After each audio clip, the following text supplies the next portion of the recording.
Cordial saludo, estimados estudiantes. A continuación les vamos a exponer la etapa 2, área familiar del curso Proyecto de Vida. De parte de nuestra directora de curso, Mavis Garizábal, y de la red de docentes del curso les vamos a acompañar el día de hoy los docentes Javier Alonso Nieto, Paula Andrea Castro y quienes habla Paula Alejandra González. El objetivo principal de nuestro aprendizaje es desarrollar competencias esenciales a partir del reconocimiento de nuestra identidad. Nuestro principal foco va a ser comprender la influencia de la familia, los roles y las redes de apoyo en el desarrollo humano y la autonomía. Vamos a tener una ruta de trabajo, la cual va a estar habilitada desde el 16 de junio al 6 de julio y vamos a tener un valor total de 175 puntos. Como primer paso, vamos a tener en cuenta las lecturas y un estudio de caso allí propuesto. Para esto vamos a responder a 2 interrogantes, los cuales vamos a publicar en el foro. Posteriormente, de manera colaborativa, vamos a retroalimentar a 2 de nuestros compañeros generando un debate guiado.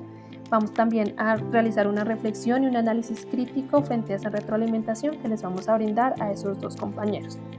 Posteriormente, vamos a desarrollar la matriz de los subsistemas basado en el modelo ecológico de Bronfenbrenner. Allí vamos a desarrollar un análisis en el cual de manera grupal vamos a seleccionar 2 subsistemas en los cuales vamos a desarrollar y relacionarlos con los factores protectores y los factores de riesgo en relación con esa problemática identificada. Finalmente, de manera grupal vamos a desarrollar una infografía creativa en la cual vamos a exponer cómo hacer uso de los factores protectores para mitigar ese riesgo que hemos identificado. Todo esto lo vamos a entregar obviamente en el documento de manera colaborativa. Para esto quiero que tengamos en cuenta estas 2 lecturas allí propuestas. La primera es redes de apoyo y su influencia en la dinámica motivacional y la procrastinación académica. Aquí queremos que identifiquen a través de ese caso propuesto, allí también en la lectura, las redes formales y las redes informales. Cuando hablamos de redes formales nos referimos a todos los servicios de asistencia, psicólogos, trabajadores sociales, también entidades no gubernamentales que están allí incluidas. Y cuando hablamos de redes de apoyo informal encontramos familia, amigos, digamos gente cercana al individuo que apoya directamente esa situación por la cual ustedes están pasando. Acá cito precisamente ese apartado donde dice: las redes de apoyo actúan como una barrera protectora que impulsa la motivación, en este caso del individuo, en relación con el caso que vamos a desarrollar. Posteriormente vamos a hablar de la segunda lectura, el modelo ecológico de Bronfenbrenner, de los factores asociados a los comportamientos en movimientos escolares. Esta lectura también plantea un caso, pero lo que queremos es que ustedes identifiquen cada uno de los subsistemas. En el centro del subsistema está el individuo, su identidad como persona, sin nada más. En el anillo 2 encontramos el microsistema, familias, amigos, parientes.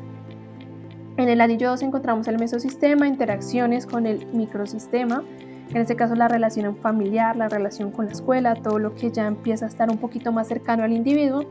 Y en el exosistema encontramos los entornos indirectos, por ejemplo el trabajo, los padres, el barrio, todo el contexto en el que vive el individuo. Y en el macrosistema encontramos cultura, valores sociales, la economía, también todo el tema político, la influencia de la iglesia que tiene sobre el individuo. Posteriormente, para este debate que vamos a tener en cuenta en toda esta reflexión colaborativa individual, vamos a tener en cuenta las citas cortas y largas. En este caso, hablamos de la cita textual corta. La cita textual corta produce exactamente las palabras del autor y contiene menos de 40 palabras. Aquí encontramos unas características muy básicas y es que tiene menos de 40 palabras porque citas de más de 40. Van entre comillas, respeta el texto original, incluye el autor, el año y la página. Un error muy común es que parafraseamos. En la cita textual corta no se parafrasea, se copia exactamente. Aquí quise traerles un ejemplo de nuestra lectura del modelo ecológico y es: en cuanto al mesosistema observamos factores como la influencia de los profesores, el ausentismo escolar y el bajo rendimiento escolar. Está entre comillas y posteriormente está citado Ramírez Díaz, Guzmán Saldaña y Galván García 2024, página 103. Uso clave y uso de comillas, que se copie el texto exacto, puntos suspensivos para omitir la información y referencia completa. Importante que si supera más de las 40 palabras, deja de ser corta para que lo tengamos muy presente. Otra de las herramientas con las que vamos a contar para el desarrollo de esta actividad es el objeto virtual de aprendizaje Mi Familia y Yo. Es importante que ingresemos, interactuemos con él, desarrollemos las preguntas que están allí, porque vamos a obtener una información, unos conceptos muy claros que nos van a permitir identificar cómo la familia es la que nos constituye a nosotros nuestra identidad y nos da unos elementos culturales muy importantes. Partiendo de este caso del objeto virtual de aprendizaje, quisiera contarles un poco cómo elaborar una cita de paráfrasis. Cuando hablamos de una cita de paráfrasis es contar con nuestras propias palabras lo que ese texto nos está diciendo. Entonces, cada texto tiene una idea original, un concepto pues que maneja ese autor. Nosotros vamos a traducirlo con nuestras propias palabras. Cuando ya lo vamos a citar, no vamos a poner en este caso ninguna cita entre comillas, ¿cierto? Sino que va a estar así libre. Pero sin embargo, hay unos elementos que se tienen que tener en cuenta para que sea una cita indirecta. Y estos son nosotros poner el dato del autor, el apellido, su año de publicación y seguido la información que nosotros estamos parafraseando. Entonces veamos el ejemplo. Ramos 2024, Ramos es el apellido del autor, ¿cierto? 2024, el año de la publicación, señala que la estructura del hogar es fundamental para el desarrollo emocional de los individuos. Ese fragmento resaltado en naranja es precisamente la idea parafraseada. Es ese concepto que nosotros hemos asimilado y que estamos contando con nuestras propias palabras.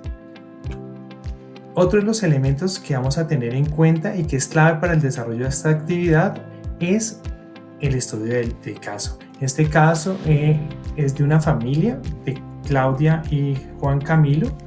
Claudia es una mujer de 44 años, madre soltera, o sea, no hay un padre que esté presente, que tiene un alto nivel de estrés y una sobrecarga de roles. Por el otro lado está Juan Camilo, es un joven de 14 años, estudiante de 9º grado, que ha tenido un bajo rendimiento académico, desmotivación y evasión de clases. ¿Y cuál es el conflicto que se presenta entre los dos?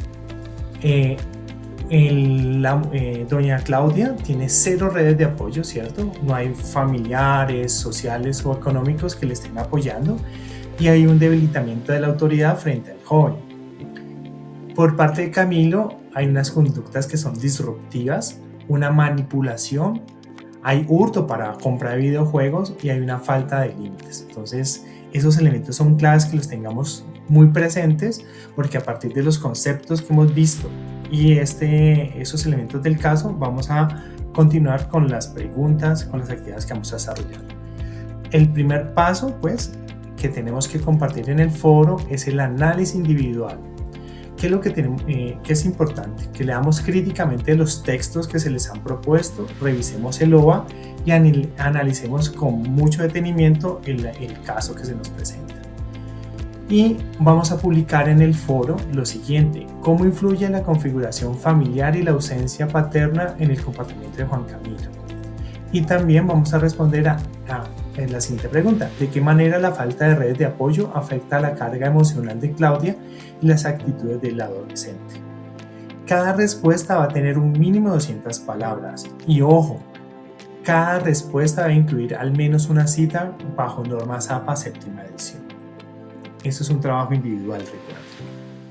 El segundo paso es una interacción colaborativa. ¿Eso qué implica? La idea es que vamos a fomentar un debate colaborativo, ¿cierto? Cada uno de ustedes va a escoger a 2 compañeros y va a comentar esa respuesta que elaboró. Entonces, ¿qué es el comentario que debe tener? Identificar cuáles son las dinámicas familiares y asumir una postura reflexiva y teórica basada en las lecturas. Cada respuesta va a tener mínimo 100 palabras y para mantener el rigor académico vamos a incluir citas con norma ZAPA 7ª edición. Ahora vamos entonces al paso 3, que es la matriz de subsistemas. Ustedes van a diseñar un cuadrito como este, que es un cuadro que tiene 4 elementos, y van a elegir 2 subsistemas del modelo ecológico de Bronfenbrenner. En el lateral izquierdo en el primero donde dice subsistema, van a poner cuál de esos dos eligen y van a diligenciar para cada uno de ellos los factores protectores, los factores de riesgo y la problemática que ustedes identifican dependiendo del subsistema que hayan elegido. Este es un ejercicio colaborativo, es decir, que de los 5 integrantes del grupo, todos van a aportar para diligenciar esta matriz y van a elegir, repito, solamente 2 subsistemas del modelo ecológico. Cada uno va a tener entonces su explicación de cómo, si es por ejemplo el microsistema, qué factores protectores encuentran ustedes allí, qué factores de riesgo encuentran y cuáles problemáticas se asocian a él. De la misma manera, el siguiente subsistema que hayan elegido. Bien, son solamente 2. Cuando esta matriz ya esté totalmente diligenciada, entonces la van a subir al foro y la van a compartir. Luego, teniendo en cuenta que ya han diligenciado esa matriz, van a diseñar una infografía. Una infografía es un diseño creativo que envuelve 2 elementos muy importantes que son el texto y la imagen.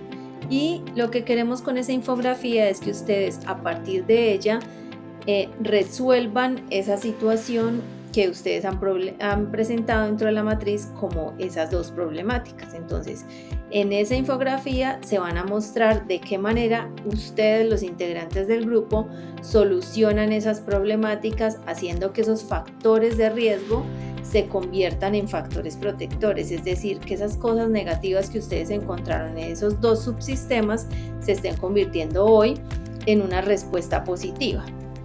¿Qué es importante tener en cuenta para desarrollar la infografía? Que las infografías tienen títulos, textos cortos, iconos y gráficos o recursos visuales que sean representativos para que ustedes puedan esbozar específicamente esas soluciones sin tener que escribir tanto, sino que tanto los elementos gráficos como los textos sean muy pequeños, pero que de alguna manera sean representativos para que nosotros podamos comprender. Entonces lo que están viendo ahora en pantalla es un ejemplo de cómo podría desarrollarse esa infografía, pero lo más relevante en la infografía es que ustedes puedan expresar cómo solucionarían ese caso pensado desde esas 2 problemáticas que ya conversaron antes y que desarrollaron a través de esa matriz. Bien, cuando ya tenemos todos los puntos, entonces es importante reiterar la información de que todos los elementos que ustedes están escribiendo tienen un componente de escritura académica y deben utilizar correctamente en su escritura, tanto en el foro como en el documento, las normas APA séptima edición, que deben evitar el plagio y además que cuando utilicen las herramientas de IA tengan la seguridad de que al pasar el texto para que lo organice, para que les mejore la redacción o para que haga cualquier otra cantidad de apoyos, pues ustedes tengan la oportunidad de que ella les aporte al ejercicio, pero no que les quede registrado para que no se vaya a identificar como solamente escritura IA y el desarrollo no lo hayan hecho ustedes, sino que quede a nombre de ella. Entonces es importante utilizar la herramienta de Turnitin para revisar los documentos. Para entregar, entonces ustedes van a entregar el documento final donde involucran las respuestas individuales del paso 1, la captura de las evidencias del comentario a mínimo 2 compañeros en el foro, la matriz de subsistema diligenciada que es colectiva y el enlace o la imagen de la infografía creativa. Recuerden que si van a publicar el enlace debe ser público para que nosotros podamos hacerlo. Y al final, pues las referencias bibliográficas de los autores que trabajamos durante esta etapa. Solamente van a ir registrados en la portada del trabajo los compañeros que participaron activamente, tanto en el foro como en el ejercicio como tal del documento. Y supremamente importante tener en cuenta que, como somos un equipo, una sola persona subirá el documento al entorno para su revisión. Recuerden que este es el curso Proyecto de Vida y que la intención de esta etapa es que ustedes puedan generar un aporte constructivo a aquellas situaciones que se manejan con casos específicos que nos permiten aportar, pero no solamente a la situación, sino también a ver nuevas ópticas con respecto a nuestra sociedad. Entonces esperamos que sea un desarrollo productivo, colaborativo y muy interesante para ustedes.